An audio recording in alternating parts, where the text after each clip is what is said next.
Let's look honestly and without unnecessary emotion at what is happening with relationships. We are observing an interesting paradox. Modern women have more freedom, career prospects, and independence than ever before, yet studies show they have not become happier because of it. At the same time, men are increasingly less eager to start families, and marriage rates are noticeably declining. And while we often try to ignore the elephant in the room, the reasons for this situation are actually quite clear if we look at them openly. The traditional relationship model, which worked for centuries, has malfunctioned today. Previously, everything was clear. The man was responsible for protection and resources, the woman for comfort and support. It was an honest exchange where both contributed. Today, confusion often arises. Many girls want to preserve old-fashioned male care, to be provided for, but at the same time consider reciprocal, traditional duties a relic of the past. I recently analyzed a situation. A couple had been together for 2 years, and the girl had never cooked dinner once, considering it boring. At the same time, she demanded frequent trips to restaurants and called a suggestion to simply cook something at home together a lack of effort.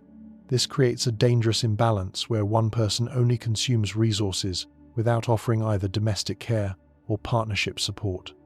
In return, refusal to share domestic life is not just a question of cooking. It is a signal of a deep unwillingness to invest energy in creating that common space which makes two people a real family.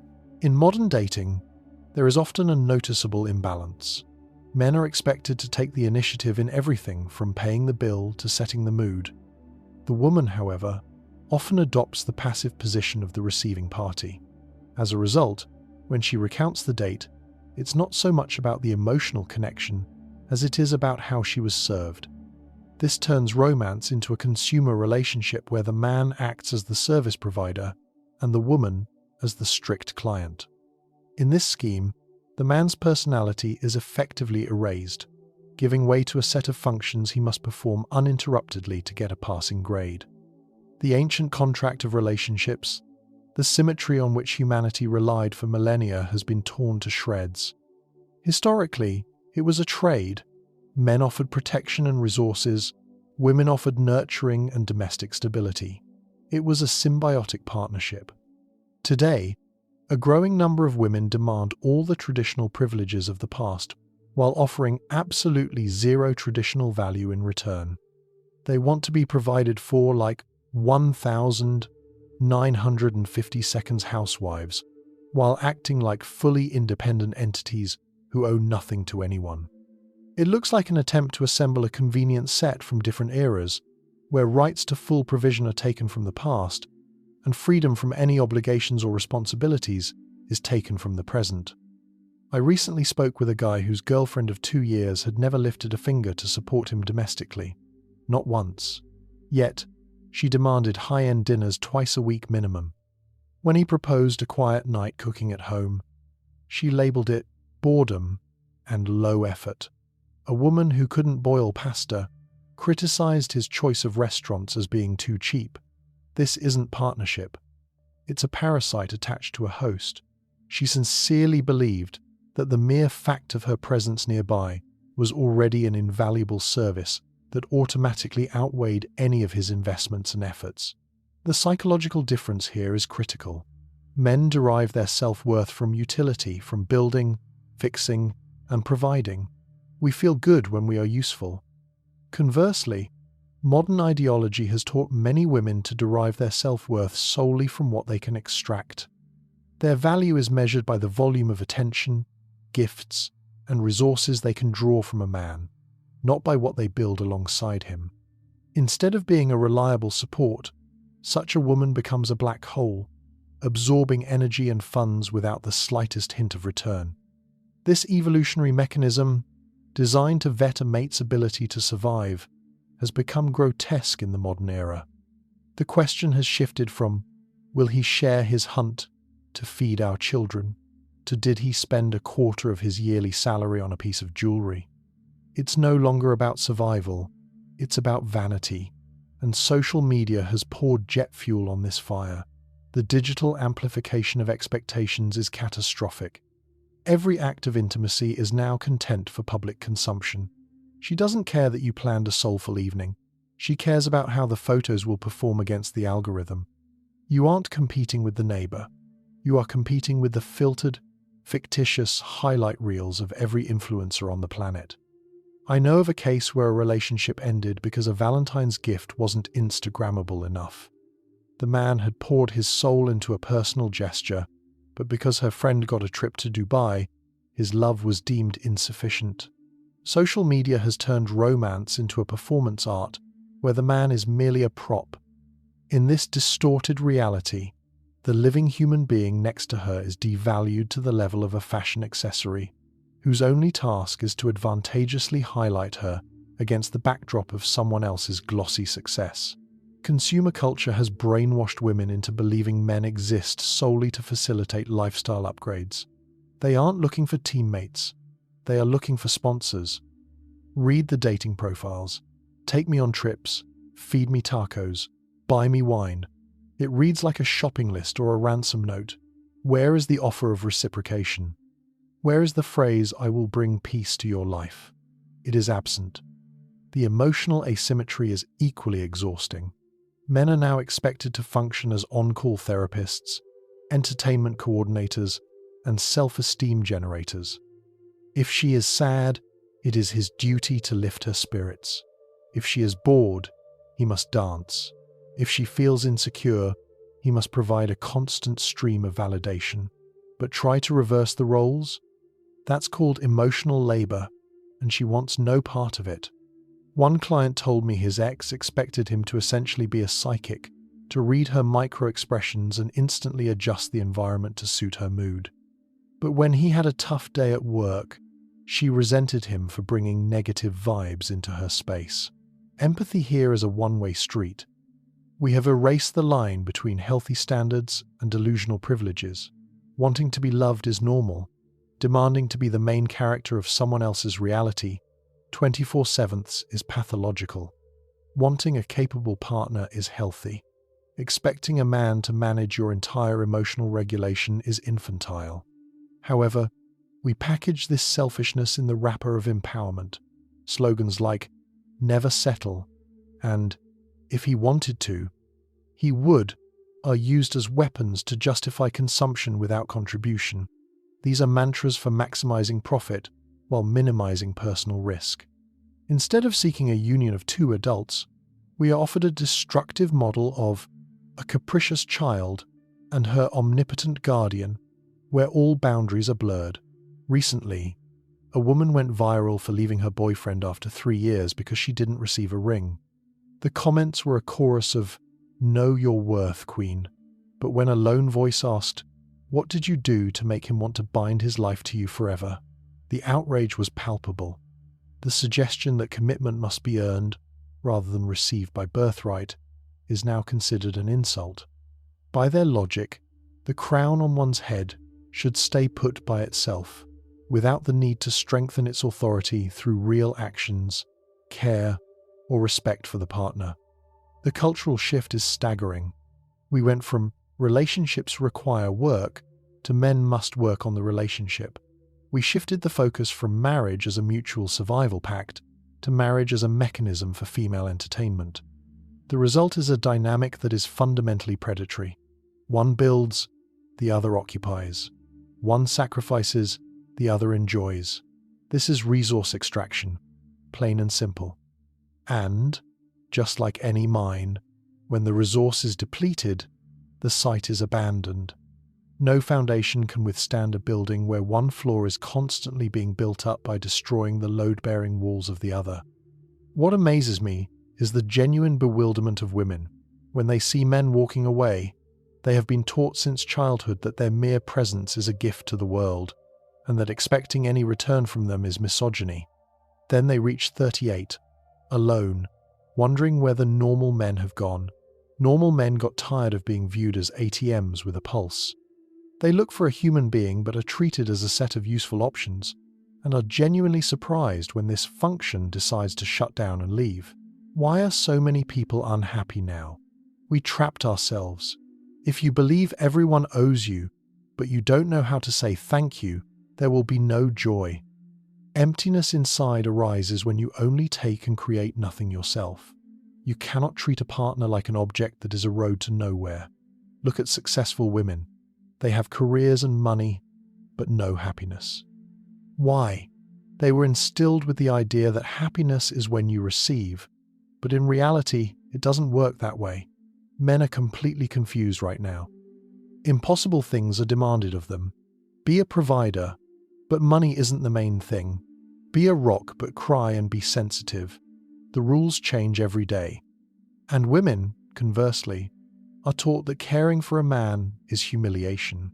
Cooking, cleaning, or just a kind word are now considered servitude. As a result, many girls think, I'm just nearby, and you should already be grateful to me for this gift. This model of validation through extraction has created a generation that doesn't feel loved unless a man is actively bleeding resources for them. If he isn't constantly proving his devotion through material sacrifice, she assumes the love is gone. They have confused love with servitude. A woman told me she knew her ex loved her because he bought her things. When I asked how she showed him love, she looked at me blankly. I was faithful to him, she said, as if basic decency was a grand sacrifice, balancing out years of one-sided effort. This isn't romance, it's narcissism in a dress. The selection process has morphed into an endless obstacle course. He passes one test, she invents 3 more. The bar doesn't just rise, it enters the stratosphere. It's no longer about finding a compatible partner, it's about testing the limits of your own leverage. And thanks to the comparison trap, satisfaction has become an obsolete concept. Your man could build you a house, but if a college friend got a bigger house, your man has failed. There is always a bigger ring, a better vacation, a more spectacular proposal. It's a game with no winners, only losers who cannot grasp the value of what is right in front of them. The race for someone else's success turns your own life into an endless marathon of disappointment, where the finish line is constantly moving away. The philosophy of taking without giving is no longer hidden, it is celebrated. Influencers teach courses on it. Find a man who, followed by a list of requirements. You never see, be a woman who, followed by a list of virtues. The entire cultural dialogue centers on what men owe women. Consumer culture has convinced women they are the client. They review men like products on Amazon. They want return policies, divorce, customer support, constant attention, and warranties, prenups. But human connection is not a transaction. The burden of emotional regulation is breaking men. Your bad day is your problem. Her bad day is our problem. Your stress must be stoically suppressed. Her stress must be surgically removed by you. Men have become emotional janitors, constantly cleaning up psychological spills they didn't create. Financial expectations remain rigidly traditional, despite the call for equality. He pays, he provides, but ask her to make a financial contribution? That's cheap. Any attempt to discuss splitting bills is perceived as a personal insult, rather than a step towards adult dialogue. She wants the salary of a CEO and the dependent status of a child. They demand modern rights while clinging to traditional privileges. And the control, disguised as care. Every hour must be accounted for, every friend vetted, every hobby approved. If a man did this, he'd be labeled abusive. When she does it, she's just involved. The double standard is blinding. Reciprocity is dying out. When was the last time you saw a woman plan, pay for, and execute a lavish date for her man? When did you last see a woman pick up an extra shift to buy him a gift? These behaviors are fading into history. We have forgotten that sincere love is not only the ability to receive, but also a passionate desire to become the architect of joy for your partner yourself. Men are waking up. They are realizing they are losing themselves in these dynamics. They become shells, hollowed out by the demands of serving someone else's ego. They forget their own dreams because they are too busy funding hers. They accept crumbs of affection in exchange for mountains of labor and mistake being used for being needed. The identity crisis is serious. Men don't know who they are outside of their utility. They measure their soul by their paycheck. And when you ask them what they actually want, they don't know because nobody has let them want anything for years. The distortion of healthy needs is complete. Wanting a partner who pulls their weight is now toxic. Expecting a simple thank you means being needy. The bar for female contribution has been lowered so far it is underground. We have marketed entitlement as empowerment and created monsters. We have women who genuinely believe that demanding everything, while offering nothing, is knowing their worth. They think exploiting men for resources is self-care. This isn't strength. It is exploitation. Listen to the language. What does he bring to the table? It is always about extraction, never about what can we build together. The framework assumes men exist to serve. The result is parasitic relationships that drain men of energy, money, and joy until they are discarded for a fresh host. The shock women feel when men opt out is telling. They truly cannot grasp why men are walking away from the deal. They've been sold a fable that men should be grateful for scraps. When men disagree, when men go their own way, women are genuinely baffled. I met a 8-year-old woman with a checklist of requirements longer than a legal contract. When I asked what she offered in return, she was insulted. "I am the prize," she said. But a prize is something you win, not a bill you pay. This unhappiness is not from oppression, but from expectation inflation. If you expect a god and get a human, you will always be disappointed. If you view love as a service you are owed, you will always be alone. The modern wish list is delusional schizophrenia. They want a savage who is also a poet, a CEO who has endless free time, a dominant leader who obeys orders. These aren't standards, they are contradictions. The mental gymnastics required to hold these beliefs while preaching equality is Olympic level. The solution is simple, but painful. Relationships are an exchange. Both pay, both play, both sacrifice. If you are only taking, you aren't a partner, you're a dependent. And dependents get dropped when times get hard. Men realize the deal is bad. They see that constant output with zero input isn't love, it's slavery. They see that being valued only for what you provide is not intimacy, it's employment. The future depends on a return to equilibrium. Women must relearn that receiving requires giving, that to be loved, one must be worthy of love, not just present. The shocking truth is that many modern women don't want a relationship. They want a staff member. They don't want a lover. They want a lifestyle. Until this changes, loneliness will sprout in the heart of society. Real partnership exists, but it is reserved for those who understand that love is a verb, not a chaotic list of demands. It is the daily labor of the soul and the readiness to hear the other, not just an endless check for compliance with your expectations. It requires finding someone who knows that happiness is a byproduct of contribution, not consumption. We have raised a generation that believes the world owes them a living. This is unsustainable. Relationships based on resource extraction always collapse. Men, recognize that your value exists beyond your wallet. You deserve a teammate, not a dependent. You deserve to be loved for who you are, not what you buy. Your dreams, feelings, and human qualities are just as important as your ability to pay the bills. Women, admit that relationships are a game for two. Expecting benefits without costs is not strength. It is a delusion. The crisis is already here. When one side takes and the other gives, resentment is the only outcome. It accumulates for years, invisibly undermining the foundation of trust, until it destroys even the strongest union. When partnership is replaced by service, romance dies. What women want today, the perks of commitment with the freedom of singleness, is a fantasy. It is exploitation. We need honesty. We need to admit that culture has broken the compass. Happiness comes from service to one another, not from service to oneself. Egoism can protect you from pain and extra effort, but it will also reliably protect you from genuine happiness. Men are checking out because the game is rigged. Women are unhappy because winning a rigged game feels empty. Both sides lose when love becomes a transaction. The truth is, many people don't want love anymore.